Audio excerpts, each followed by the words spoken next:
All right, welcome back. This next section is called Sampling Distributions and Estimators and the Central Limit Theorem. Okay.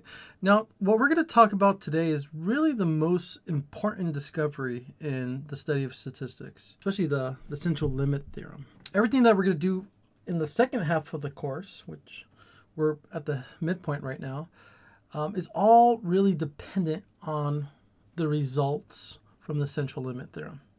So we're going to talk about sampling distributions and what that means, and then we're going to talk a little bit about the central limit theorem. Now, the distribution of a sample mean, this is what we're going to talk about in this section. And then in the next section, we're going to talk about the distribution of a sample proportion. We'll talk about what that means also. What I want you to think about here is this.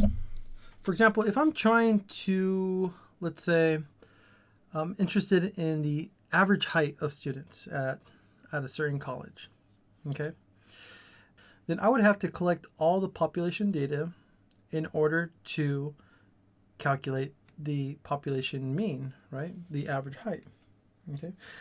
Oftentimes is the case that we don't have access to the population data. So what do we do instead? Well, we take samples from the population, right? And if I wanted to estimate the population mean, my best guess at that would be essentially the sample mean from that sample.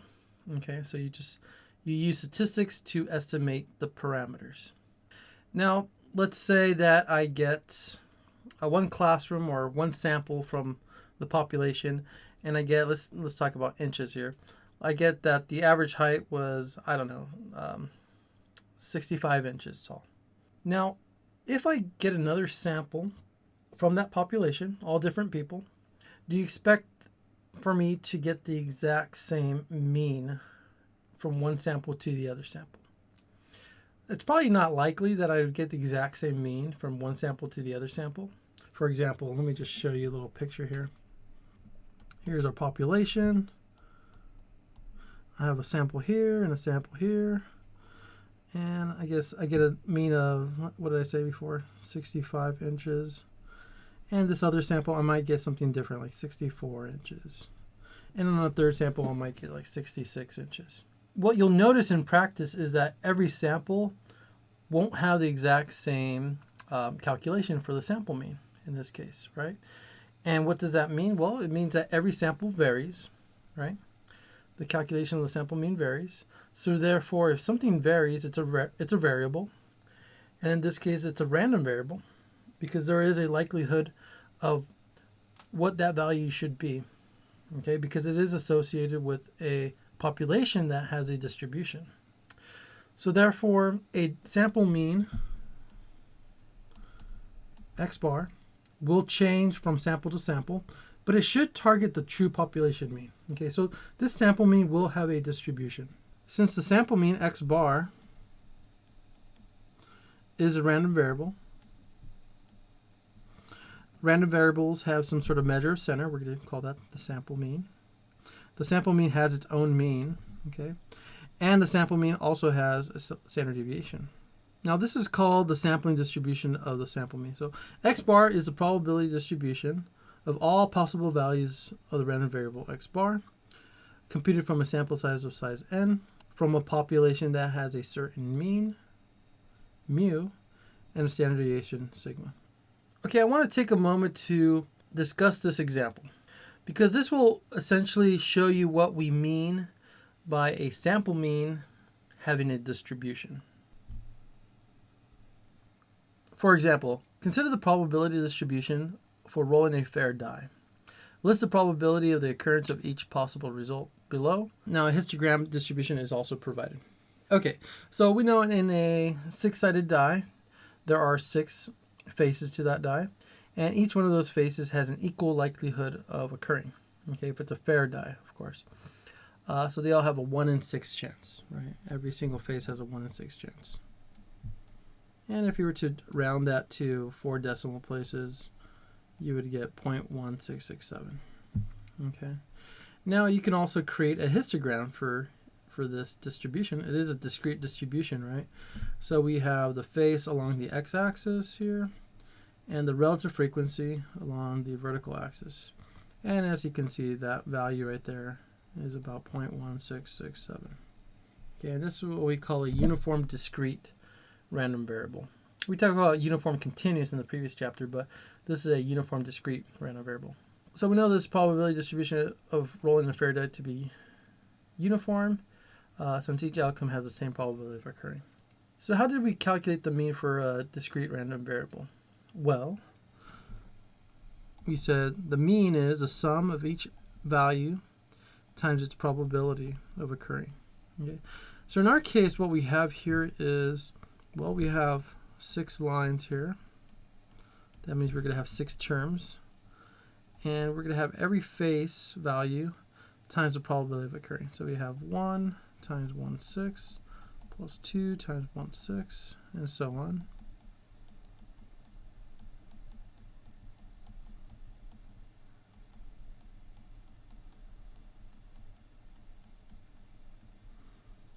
Okay. Now they all have a 1/6 in common, and we could factor that out. And we're left over with 1 plus 2 plus 3 plus 4 plus 5 plus 6. Running out of space here. But we have 1/6 times, if you add this up, you get what? 7 and 7 and 7 and 7, 21. 21 divided by 6 is 3.5. Sometimes you get a 1, 2, 3, 4, 5, 6, and they all have an equal chance of occurring. But the average value on the face comes out to be 3.5. Okay, let's keep that in mind. And that seems appropriate because 3.5, if you look at the histogram, that seems to be like right there. That does appear to be the average there. Now, with that in mind, now suppose I have a class of 200 students, a pretty large classroom, and I ask each one of them to roll the die just 4 times. And then if I were to ask each student to calculate the mean of their 4 die. And of course, every single student should come up with a slightly different answer, right? Because I don't expect every student to have the exact same results on all 4 die, right? It should vary from student to student, correct? So let me just show you what I mean by that. Let's say we have a student. We have die 1, die 2, die 3, die 4. And I'm just going to do this. I know I have 200 students. There's 200 students. But I'm going to do this for, I'm not going to do it 200 times, but you can do it 200 times if you want. But I'm going to do it for, let's just say 10, just so you can get an idea of what I'm getting at. So what I'm going to have here is a simulation of a die for each student. So it'll be as if each student rolled the die 4 times, and then I'm going to calculate the mean of the 4 die. Okay, so what you see here is me simulating 4 die being rolled for each student. And you also see that on the far right here, we have the mean value of each roll. Okay. Now, we expect from the previous page that we would get a 3.5, okay, on average. Okay. A lot of these tend to be close to 3.5, really. It's very unlikely that you get anything really far away from 3.5. For example, the only way you can get an average of 1 is if all 4 die were 1. So it's very unlikely that you would get like a 1. Okay. The only way you can get a 6 average is if all 4 die are 6s. Okay, so you'd have to have pretty high values. Now, for example, if I see a large one here, like the average of 5, that's just because most of the die came out to be large numbers, like 6, 5, 5, 4. So that one did average out to be a pretty large number. That was the lowest I see. I think the lowest we get is a 2, right? And that's because we had a low rolls of the die. Oh, even this last number 4 right here. We had 1, 1, 1, 1, but then the 5 kind of balanced it out. Okay. All right. So you can imagine that if we were to create some sort of histogram and we were to bucket all these 200 students into this histogram and figure out where the peak mean value is, then we should have a nice little picture, which is exactly what we have up here. Okay, we have that right here. Okay, so this is also from some sort of simulation that somebody did.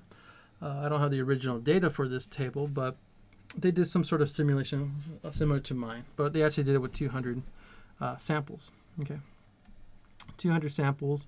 Each sample was taking the average of 4 die.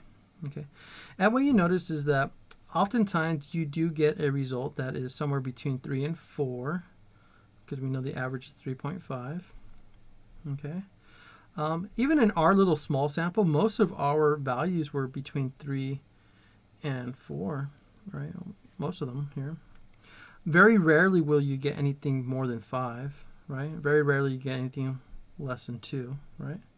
You see that? How very unlikely that is based on the heights there. Okay, now I want you to imagine now that, let's say the very next day or later on during that class, I say, okay, how about every student rolls a die 10 times? Okay, well, what do you think happens here? How does this change?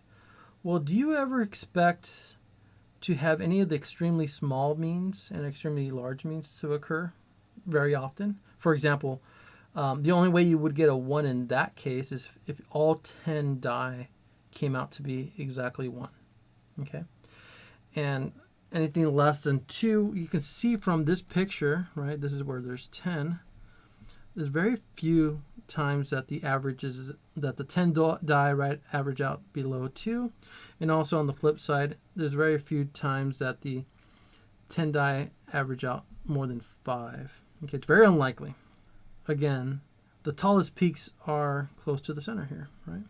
Now, imagine again that we have the same 200 students and I ask every single student to roll the die 30 times, okay?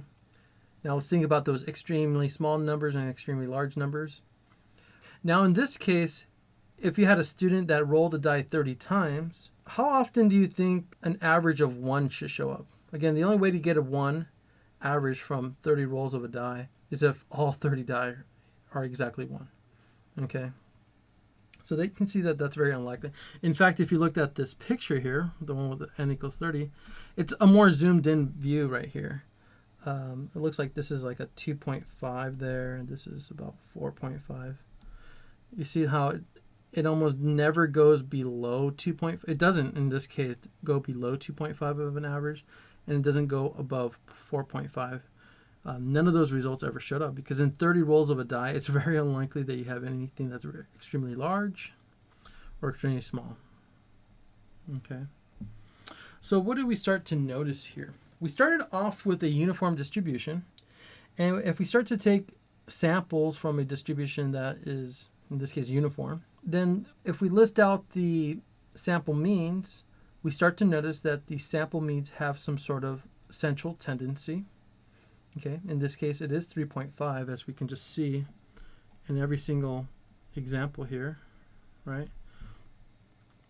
And what happens as we start to increase the sample sizes? We went from 4 to 10 to 30. Well, the spread, right? At first it was pretty spread out, right? There was a lot of instances in which you had means below 2 and above 5, and then you start to see less of those when we started to increase the sample size to 10, and then those were almost non-existent as we increased it to a sample size of 30. But we do start to notice that we have some sort of kind of a bell shape going right here. That one's not too symmetrical, but as their end starts to increase, the tails here start to become a little bit more symmetrical, right? And once you really get that sample size large enough, it really looks pretty darn symmetrical. Now this is that discovery I was talking about. That was one of the most important discoveries in statistics.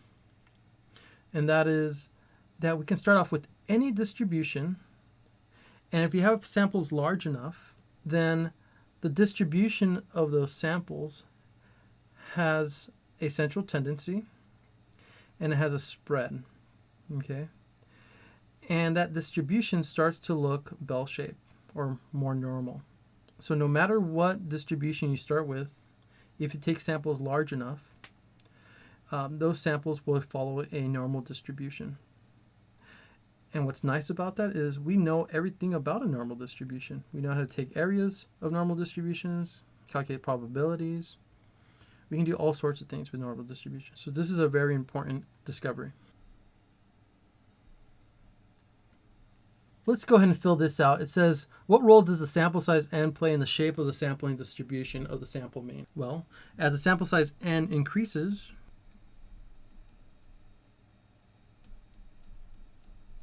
the shape of the sampling distribution of the sample mean x bar becomes more bell-shaped. And we know that to be normal, a normal distribution. And what do you notice about the spread of the distributions as n increases? Well, as the sample size n increases, the standard deviation, right, that's a measure of spread, of the sampling distribution of the sample mean x bar becomes more narrow or smaller.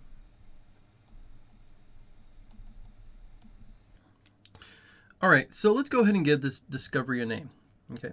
And that is the central limit theorem. All right, so suppose a random variable x has a population mean mu, okay? So some random variable x, the population mean is mu, the standard deviation is sigma, and that a random sample size of size n is taken from this population, okay? Now, if you actually calculate x bar from this sample size, then this x bar will have a distribution also that is approximately normal as that sample size n increases. So simply stated, for any population, regardless of its shape, okay, as the sample size increases, the shape of the sampling distribution of the sample mean x bar becomes more normal. Again, this is very powerful because we don't have to know anything about the population distribution, okay? You don't have to have any idea of what that looks like. But if you take samples large enough, then the sampling distribution of those sample means will become normal, which a normal distribution is very well understood. Okay, so there are essentially two scenarios, okay? There's one in which we know the original population distribution. If we know it's normally distributed, then we can make some conclusions. And also, if we don't know anything about its shape, we can also make some conclusions, under some conditions, of course. All right, let's start off with, if we know that this random variable x is normally distributed, okay, so let's say that we already do know, okay, then what can we say about the sampling distribution of x bar? Well, we can say that it's exactly normal. So essentially, if you're already starting off with a normally distributed population, then any sample taken from that, and if you're looking for the sampling distribution of x bar, it will be also normal. Okay, so nothing too crazy there. Okay, let me illustrate that with some sort of depiction here. Let's say we have a population distribution.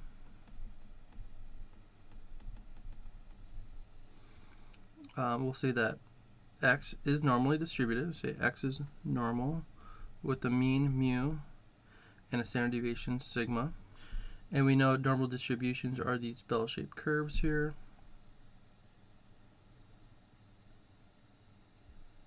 Where you have mu at the center, and these are the x values along the horizontal axis. Okay. Now, if we take samples from here, we take samples of size n, then what can we say about the sampling distribution of these samples? Well, the sampling distribution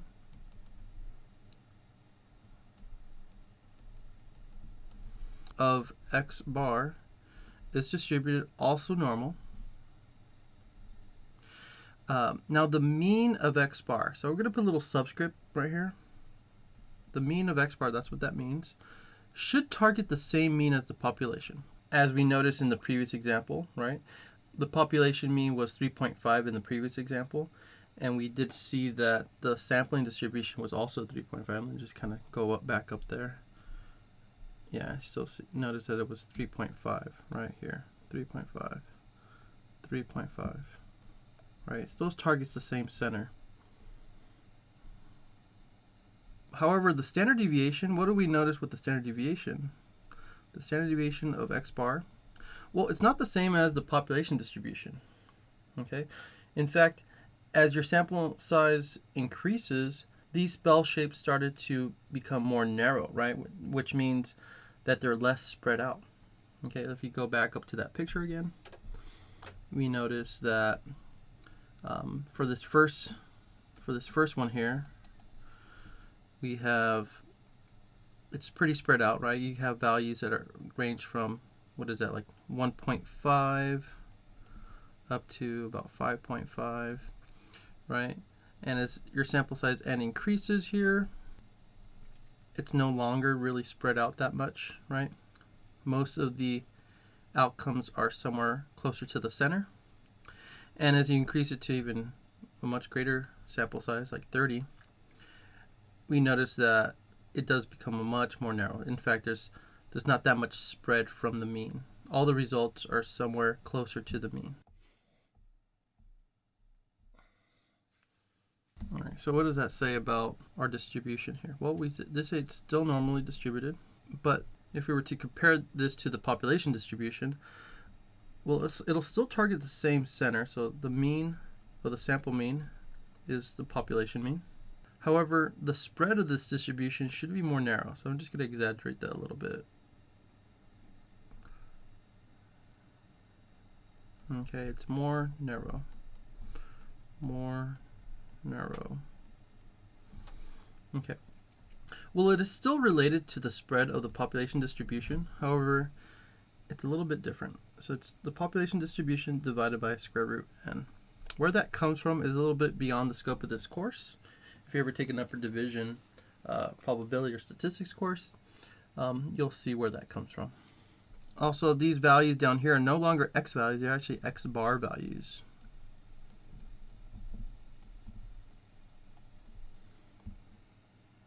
Okay, so again, the sampling distribution is just the probability distribution of all your x bars.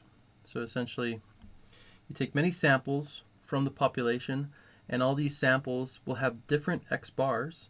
Most of them will be around the center, the population mean, right? But very few will be off in the two extremes, extremely small or extremely large.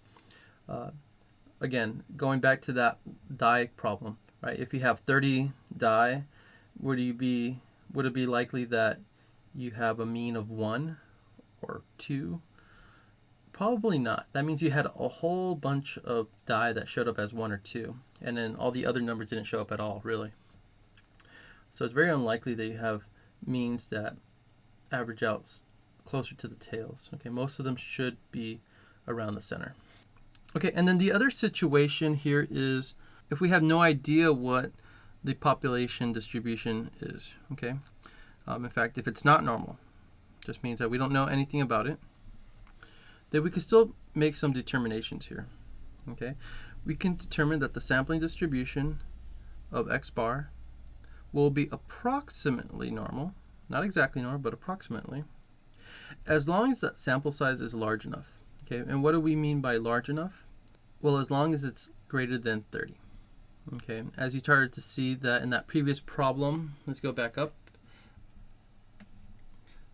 Once we hit 30, right, over here, it started to become more symmetrical. Even though for size n equals 4 and size n equals 10, you start to see like a peak at the center, right? But as far as the symmetry, the left side and the right side being mirror images of each other, it wasn't perfect, right? I mean, it's not even perfect for 30, but it is approximately symmetrical. Okay, so that's what they're talking about here. Okay, so you don't have to know anything about the original population distribution, but as long as you're taking samples of size 30, then you can assume that it's approximately normal. And that's the power behind this theorem. Okay, so let's illustrate that. In fact, this is the more interesting one. Now your population distribution of X is any shape.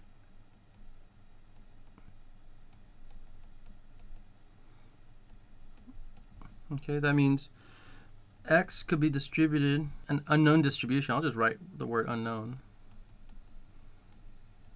However, if we did know the mean is mu and the standard deviation is sigma.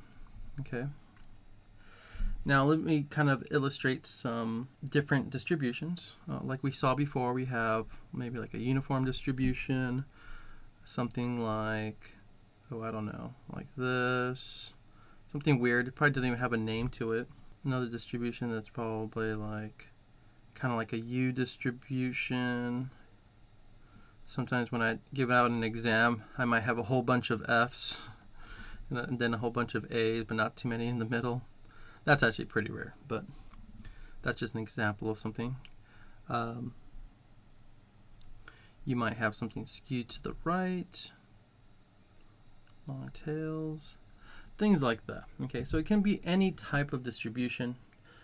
And as long as we take samples, right?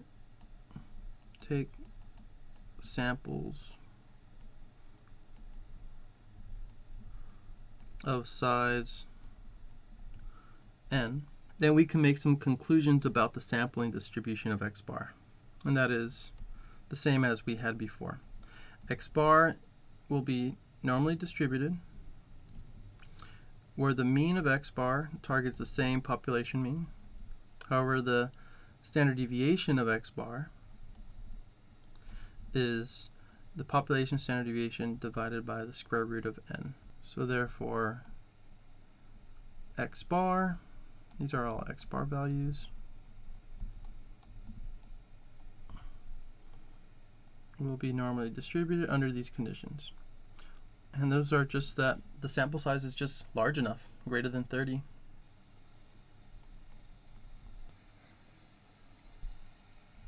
To reiterate, the mean of a sampling distribution of x bar is equal to the population mean, okay? And the standard deviation of x bar is equal to the population standard deviation divided by the square root of the sample size. The standard deviation of a sampling mean x bar can also be called the standard error. Now, if we wanted to calculate z-scores, which we don't really need to do for this chapter, unless you're doing it using tables, right? But we're going to calculate probabilities of normal distributions just using our calculator, right? So we don't really need to convert to a z-score. But if you needed to, the z-scores are always in this format. You have your random variable, and you subtract off the mean of that random variable, and then you divide it by the standard deviation of that random variable. Okay, so in our case, if our random variable is x bar, well, what's the mean of the x bar? Well, we know it's mu, so here's mu. And what's the standard deviation of x bar? Well, we know it's sigma over square root of n. Okay, so that's always the format in order to calculate a z-score.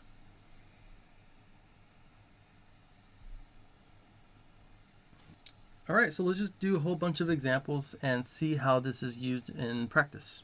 So all these examples aren't exactly the same. They all have some slight differences. So let's go ahead and do them. Example 1.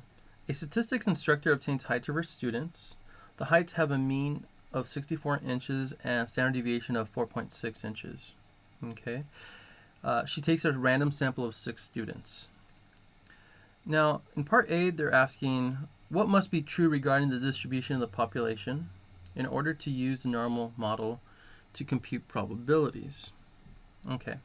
Well, if we go to our central limit theorem definition, there's 2 scenarios, right, where we can start to talk about the distribution of the sampling distribution, right? And we can say that it's normal under certain conditions, right? And if we go back up here, again, you can either have no idea what the population distribution is, as long as you have a sample size that's greater than 30, right? So in our case, what's our sample size? Well, we're taking samples of 6 students, which is obviously not greater than 30, right? So in order for us to still use the central limit theorem, what needs to be true about the population distribution? Well, we can't assume that the sampling distribution of x bar is normal if we just have n equals 6 students, right? But we can if the population distribution is normal, okay? Because there is no sample size requirement, okay? Regardless of sample size. You see that? Because if you're taking samples from a random variable that's already normally distributed, the sampling distribution is exactly normal. Okay, so there's no issue or minimum sample size required. Okay, so that's what needs to be true about the population distribution. All right, so because n equals 6, which is less than 30, the population distribution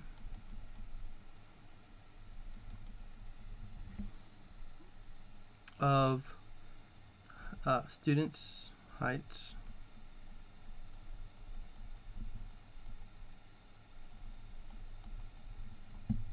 must be normal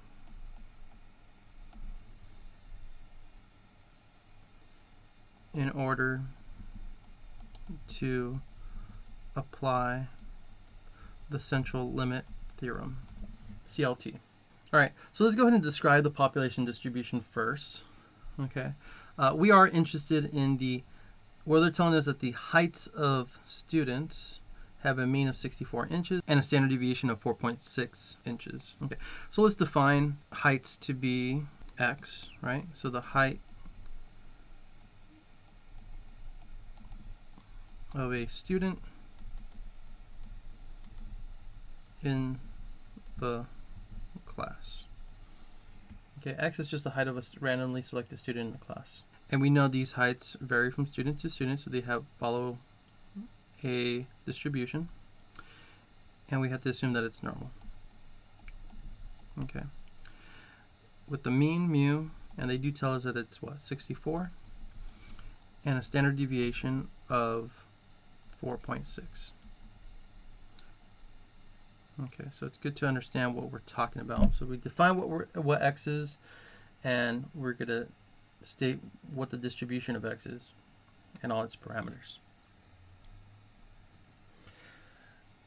Okay, so we can ask the question, what is the probability of a randomly selected student has a height of 67 inches or more? Okay, now in this case, this is just something that we've already talked about before in previous chapters, right? The probability of a student having a height of 67 inches or more, well, we know heights in this case are normally distributed, right?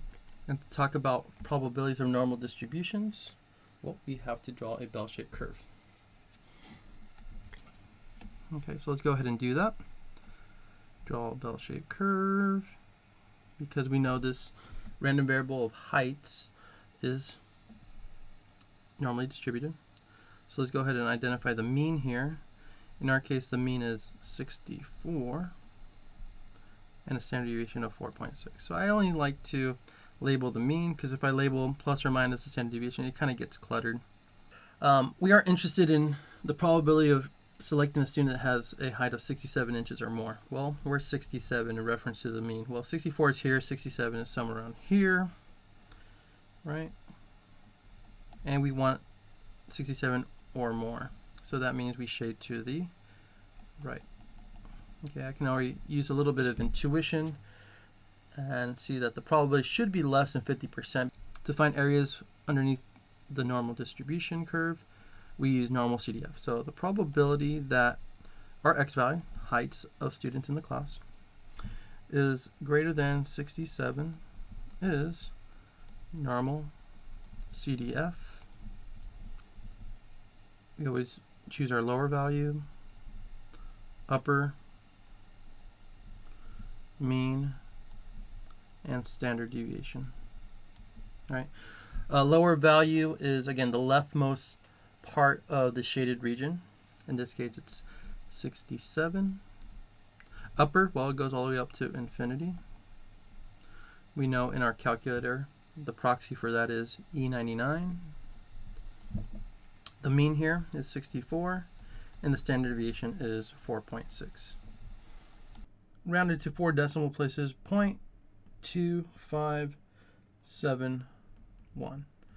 Okay, that seems about right. I mean, it's less than 50%. It looks like about a quarter of the entire area is shaded. All right, so that was just for the population distribution, correct? Now, on this next portion, it says, assuming that the requirements described in Part A are satisfied, that we are assuming that the population distributions of the students' heights must be normal. Okay. Describe the sampling distribution of x bar. Okay, so we know that, well, if x is the height of the student in the class, right, as we got from over here, well, we could say that, let's let x bar, not the height necessarily, but the mean height of not just a student, but of, in this case, we're taking samples of size 6.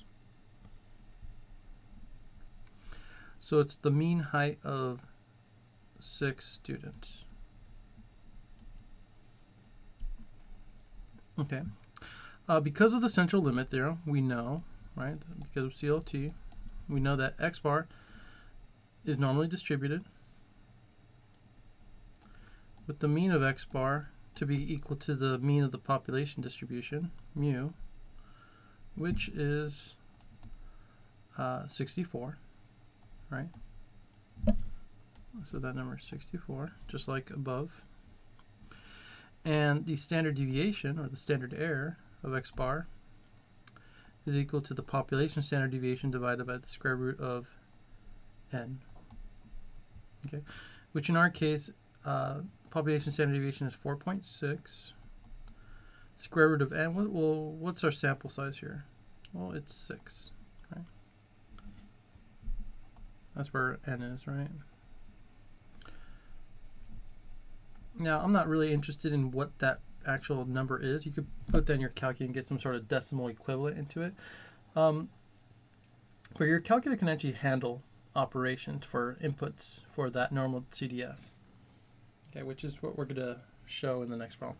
It says, what is the probability from a random sample of 6 students? We obtain a sample mean of 67 inches or more. So it's asking the exact same question as in part C here, but it's not for the probability of x is greater than 67, but the probability that the sample mean is greater than 67. It's asking for this.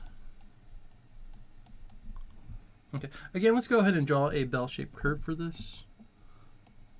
This helps us get an idea of the lower and upper bounds. All right, the mean for a sample mean still targets the same mean as the population, right? 64. However, this time for 67, okay, we're doing the same area here, or at least in the same direction. But what we'll notice here is that the actual shaded area will be different. Okay. Why? Because if we're calculating the area under this normal distribution, we have, well, normal CDF. Here our lower bound, upper, the mean, and the standard deviation. Again, the lower bound is the same as before. Let me just zoom out a little bit. 67, right? The upper goes to positive infinity. So that's, again, E99 in our TI calculator. And then mean is the same for the population distribution, but the standard deviation here is different. It's not 4.6, it's 4.6 divided by square root of n, which in our case is 6. Okay. Again, you can put it in your calculator just like that. Okay. In fact, let me show you on the calculator right now. Let's go to second distribution. Use normal CDF. We're never going to use normal PDF. Our lower bound in this case is 67. Upper, second, E99. Again, the E that we're looking for is that one that's above the 7. So it has like a double E. That represents 10, and then whatever number you write next to it is the exponent on that 10. So this is 10 to the 99th power. It's just pretty much like one of the largest numbers that your calculator can handle. The mean here, 64. And the standard deviation here, well, you can put it in just like we see it on the page here. 4.6 divided by second square root 6. I'm going to close that off. Okay. And then if we go out to paste. Now, if you have a TI-83, you're not going to have this interface where you're able to like insert every single portion, but you can put it in just the way you see it on my page here. You just have to separate everything by commas. In fact, once I paste it, it'll look just like the TI-83. Okay, if I do second left, you would have to put 67, comma, E99, comma, 64, comma, 4.6 divided by square root 6. Okay, press enter. And in this case, this area is much smaller, actually. It's 0.0551 if I'm rounding.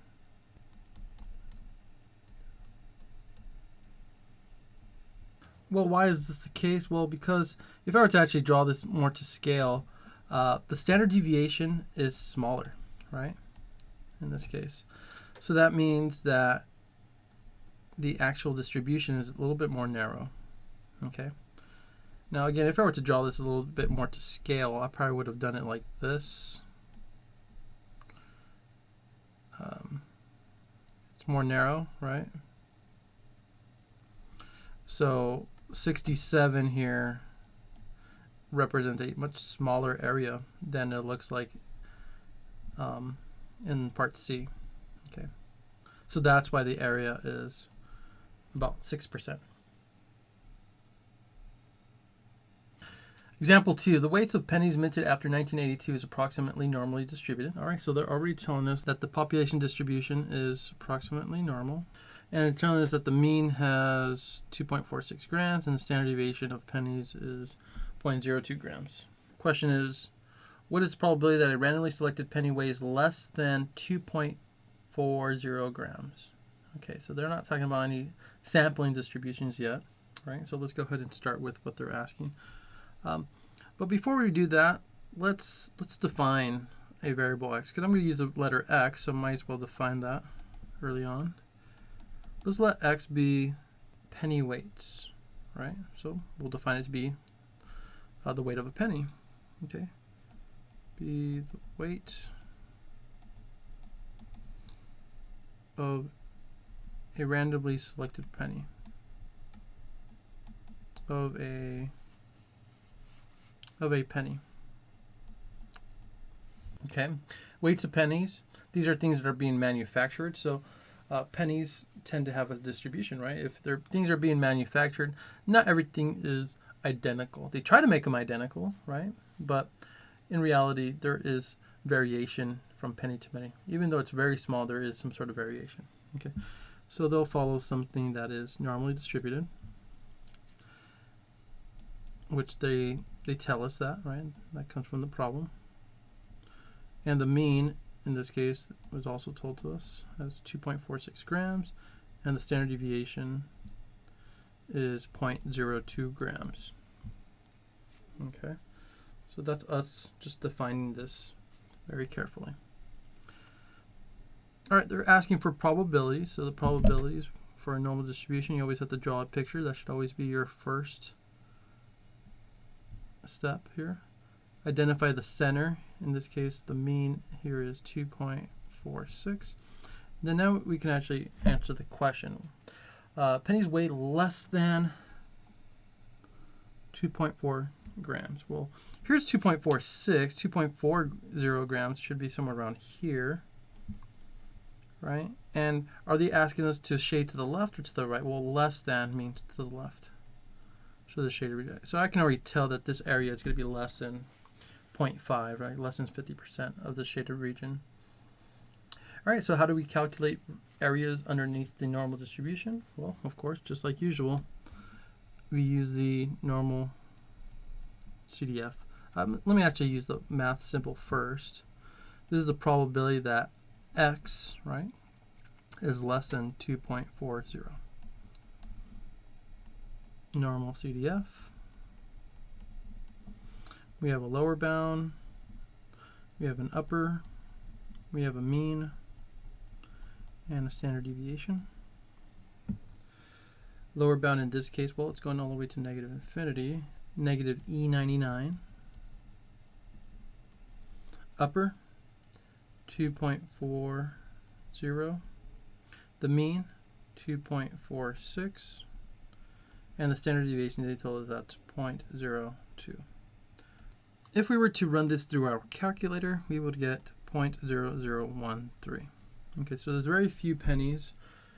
13 out of 10,000, if you're reading that correctly. That's how you read that number, 13 10,000ths. 13 out of 10,000 of these pennies will be less than 2.4 grams. So not many. Now, if a simple random sample of 10 pennies, so we now have a sample of 10 pennies, is obtained and the weight of each penny is recorded, describe the sampling distribution of the sample mean. Again, when you're talking about the sample mean of 10 pennies, the mean weight of 10 pennies varies much less than single penny. What does that mean? Well, what we can say, again, central limit theorem is essentially the math behind the concept that you can predict the average value of a group with more accuracy than an individual. There's much more variation from individual to individual than there is from one group to another group. Okay, that's really what the central limit theorem is. Okay, so we will have less variation in a sample of 10 pennies than from one penny to another. So it's saying, describe the sampling distribution of the sample mean. Okay, well, let's let x bar be the sample mean. And just like before, we're going to define this. Well, x was just the weight of a penny. In this case, x bar is the, not the weight, but the mean weight of not a penny, but of 10 pennies. Okay. And then x bar has a distribution. Now, do we know if this is normally distributed? Well, if it follows all the conditions for central limit theorem, in this case, we already know that the population distribution is normal. So automatically, the sampling distribution is normal, regardless of the sample size. So we know the sample mean has a distribution that's normal. The mean of the sample mean is equal to the population mean, which we know to be 2.46, right? And the standard deviation, or the standard error of the sample mean, is the population standard deviation divided by the square root of n, which we know that to be 0.02 over the square root. What's our n in this case? Well, n is 10, right? Again, I'm not too interested in what that number is. Your calculator can handle that. Okay, so let me just kind of show you 2.46. The standard deviation of x is 0.02, but the standard deviation of x bar is 0.02 divided by square root 10. Okay. Okay, now they can ask a question. What's the probability of the simple random sample of 10 pennies has a mean weight, that's x bar, is at most 2.465 grams. Okay, so that's something different than the question from part A, right? So again, when dealing with probabilities for things that are normally distributed, which we know x bar to be normally distributed, because we know that from part B, then we have to draw a normal distribution to be sure that we get all the inputs into our calculator correctly. Now, if you try to do this without drawing the curve, yeah, you can do it if you can handle all that information in your head, but it's very easy to make mistakes, especially with the left bound and the right bound. The mean for the sample mean is 2.46, just like the population mean. And what are they interested in? At most 2.465. Well, here's 2.40, 2.465. Well, that seems to be to the right, right? Now at most, okay, so that's asking what? Are we shading to the left of this or at the right of this? Okay, So we want the mean weight to be at most 2.465. That means it can't be more than 2.465. So it must be less than, right? That's what that means. So just by a little bit of intuition, just by the looks of it, this area should be more than 50%. So to calculate this here, in symbol format, we're saying what's the probability that x bar is less than 2.465. And we know areas underneath the normal distribution are calculated on our calculator using normal CDF. All right, we have the lower bound, upper, mean, standard deviation.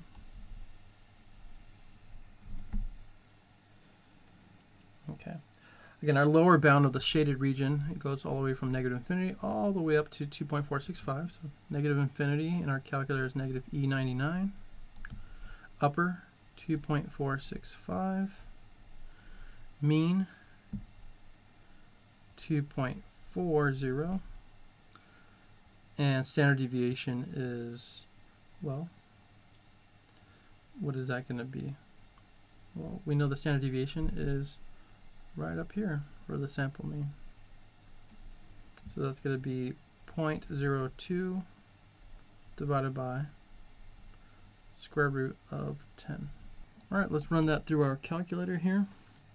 And we get, when rounded to 4 decimal places, 0.7854. And just from our intuition, we knew that it was going to be more than 50%, right? So the fact that it is aligned with what we expected it to at least be.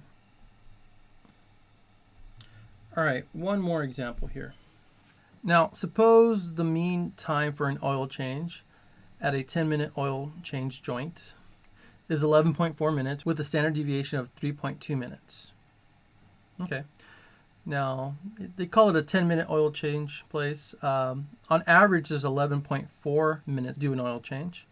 So are they lying? Well, no, because the standard deviation is 3.2. So sometimes it is lower than 10 minutes. More often, it's more than 10 minutes. Okay, so let's see what they're asking for. If a random sample of 35 oil changes is selected, why is there no information about the shape of the population distribution needed to use the normal model to compute the probabilities involved in the sample data? Okay, if you notice, they didn't mention anything about oil changes being distributed like a normal distribution or anything like that, right? But since we have a sample of 35, it doesn't matter, right? Because of the central limit theorem. Since n equals 35 is greater than or equal to 30, then there is no need to know the population distribution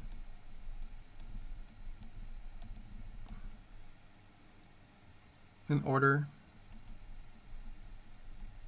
to assume the sampling distribution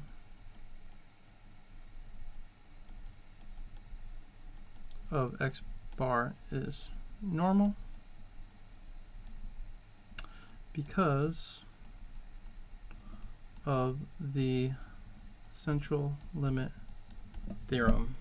All right, so because we have a sample of 35, which is greater than 30, we can assume that x bar is normally distributed. Okay, so let's define what x bar is. Well, before we do that, let's actually describe population distribution of x first. Let's do that in two parts. So we have, let's let x be the time it takes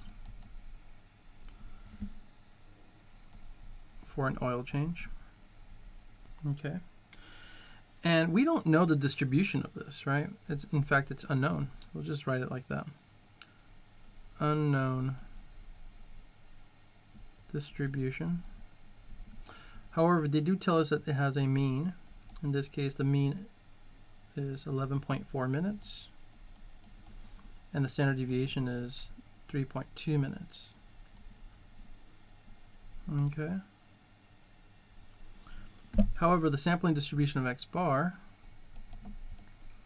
well, if x is the time it takes for an oil change, then x bar is not the time, but the mean time it takes, not just for one oil change, but for what? For 35 oil changes.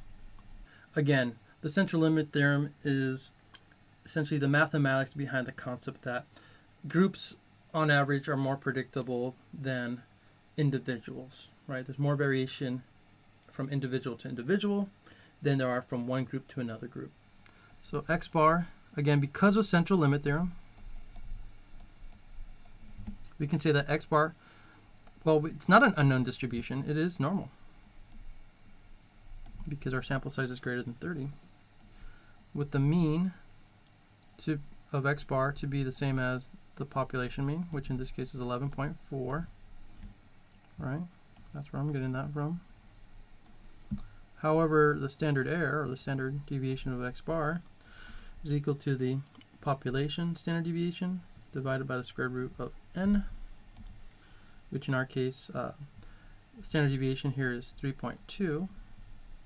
Square root of n, well, our sample size is 35. Okay, and I'm not too interested in what that number is. It's going to be a decimal equivalent. Again, if I put it like this into our calculator, there's no issue with rounding. If a sample of 35 oil changes is selected, what's the probability that the mean oil change, that's your x bar, is less than 11 minutes? Okay, we're talking about probabilities for x bar. We know that x bar has a normal distribution, right? It says it right there. So to find probabilities for something that has a normal distribution, we have to draw a normal distribution curve, right? Go ahead and draw that bell shape. Identify the center here. In this case, the mean for x bar is 11.4. Okay. And they are interested in what? Less than 11. Well, here's 11.4. 11 is where? Well, it's to the left of it, so somewhere around here. And are they asking for more than 11 or less than 11? Well, obviously less. So we're shading to the left here. Again, to find areas underneath a normal distribution, we're going to use normal CDF. But first, I kind of want to show you the math symbol here. In math terms, we say the probability that, what are we talking about? X bar is less than 11 is equal to normal CDF. Left bound here would be what? Negative infinity, so negative E99. Yeah, that's our lower bound. We have upper, mean, standard deviation. Upper is 11. The mean is 11.4. And the standard deviation would be 3.2 divided by square root 35. All right. We do expect this to be less than 50% just by the looks of it, right? So if we run this through our calculator, what do we get? Well, I get something like 0.2298. So that's about 23% if you're rounding to 2 decimal places.